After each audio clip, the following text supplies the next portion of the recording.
उत्तर प्रदेश में चुनावी कामकाज के दौरान लगातार बीएलओ यानी बूथ लेवल अफसरों को मौतों और आत्महत्या की खबरों ने पूरे राज्य को हिलाकर रख दिया। कई क्षेत्रों से लगातार ऐसी घटनाएं सामने आ रही हैं जहां बीएलओ भारी काम के बोझ, तनाव और दबाव के कारण अपनी जान गंवा रहे हैं। इस बीच समाजवादी पार्टी के राष्ट्रीय अध्यक्ष और पूर्व मुख्यमंत्री अखिलेश यादव ने इस मुद्दे पर गंभीर चिंता व्यक्त की है। अखिलेश यादव ने आरोप लगाया है कि सरकार और चुनाव आयोग ने बीएलओ पर एसआईआर यानी विशेष पुनरीक्षण का अत्यधिक और अव्यावहारिक लक्ष्य थोप दिया है। नमस्कार, मैं प्रेयसी और आप देख रहे हैं भारत एक्सप्रेस यूपी का डिजिटल प्लेटफॉर्म। अखिलेश यादव का कहना है कि यह काम बोझ नहीं बल्कि मानसिक प्रताड़ना का रूप ले चुका है। उनका कहना है कि बीएलओ पर जो लक्ष्य डाले गए हैं वह पूरी तरह अमानवीय हैं। उनसे मशीन की तरह काम करने की उम्मीद की जा रही है। उन पर दबाव बनाया जा रहा है, यह बेहद निंदनीय है। अखिलेश यादव ने इस मुद्दे पर सरकार के रवैये को कटघरे में खड़ा करते हुए कहा कि बीजेपी राज में न नई नौकरियां दी जा रही हैं और न ही पुरानी नौकरियों को सुरक्षित रखा जा रहा है। उल्टा जो सरकारी कर्मचारी वर्षों से अपनी सेवाएं दे रहे हैं, उनके काम को इतना कठिन बना दिया गया है कि वे मानसिक रूप से टूटने लगे हैं। बीएलओ का काम पहले ही चुनौतीपूर्ण माना जाता रहा है।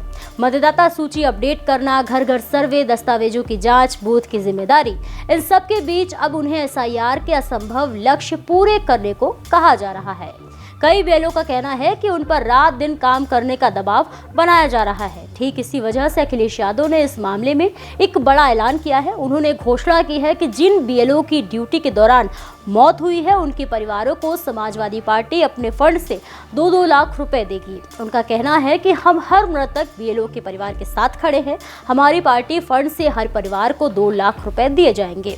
बीएलओ बीजेपी की घपलेबाजी का खामियाजा क्यों भुगते?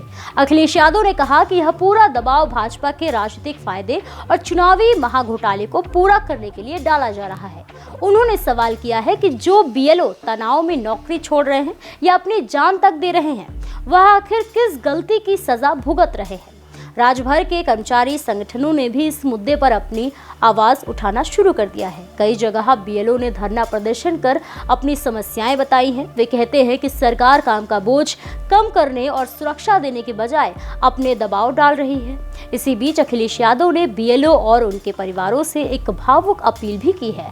उन्होंने कहा कि परिस्थितियां चाहे कितनी भी कठिन क्यों न हो, मगर ऐसा कोई कदम न उठाया जाए जिससे उनके परिवार का भविष्य अंधकार में चला जाए। फिलहाल सवाल ये है कि क्या सरकार बीएलओ की समस्याओं पर ध्यान देगी? क्या एसआईआर के असंभव लक्ष्य वापस लिए जाएंगे और क्या बीएलओ को मनोवोचित कार्य स्थिति दी जाएगी? लेकिन एक बात तो साफ है, चुनाव चाहे कितने भी महत्वपूर्ण क्यों ना हो, किसी कर्मचारी की जान से बढ़कर नहीं हो सकते। फिलहाल के लिए इतना ही। ऐसे ही और भी तमाम खबरों को देखने के लिए देखते रहिए भारत एक्सप्रेस यूपी।